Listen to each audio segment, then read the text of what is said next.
रुद्र का प्राकट्य होता है।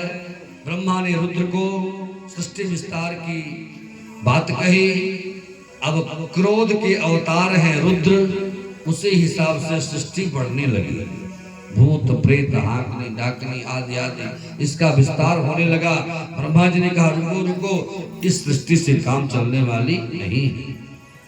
भगवान रुद्र तो यही चाहते थे कि हमें कम मना कर दिया जाए। जैसे ही ब्रह्मा जी ने मना किया, भगवान रुद्र उसी समय समाधिस्थ होकर के भगवान के भजन में लग गए। अब की बात, ब्रह्मा जी ने 10 ऋषि कुमारों को प्रकट किया है, 10 ऋषियों को प्रकट किया है। मरीचि, अत्रि, अंगिरा, पुलस्त, पुलहा, क्रतु, भृगु, वशिष्ठ, नारद, ऐसे ऐसे 10 ऋषियों को प्रकट किया है।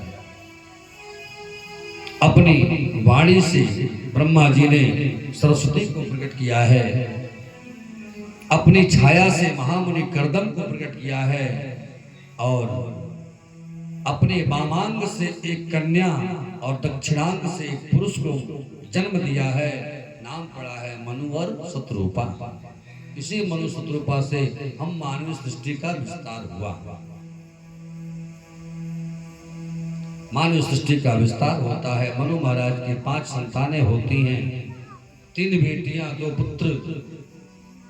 आकृति देव होती है और प्रसूति 3 बेटियां होती हैं। उतानपाद, प्रियव्रत और उतानपाद 2 पुत्र होते हैं। इन्हीं 5 संतानों से सृष्टि का विस्तार हुआ। अब बताइए, सृष्टि का विस्तार हम भागवत के प्रमाण से जानते हैं कि मनु और शत्रुपा से हुआ। डार्विन और मैकाले का जो इतिहास पढ़ा रखा है हम लोगों को आज के आधुनिक पद्धतियों में, वो कहते हैं सर कि ये मानव जो है बंदर से मानव बनाए गए हैं। ये मानव बानर वाले थे, पहले बंदर थे। विज्ञान जब डेवलप किया आ दिया गया डार्विन और मैकाले जैसे जैसे विचारकों के इतिहासों को। भैया यदि वो बानर ही यदि मानव बन गए तो फिर वृंदावन में और अयोध्या में बंदर इतने कैसे बच गए? इन बंदरों को भी मानव बनाओ जल्दी, अपनी सभ्यता को और डेवलप करो,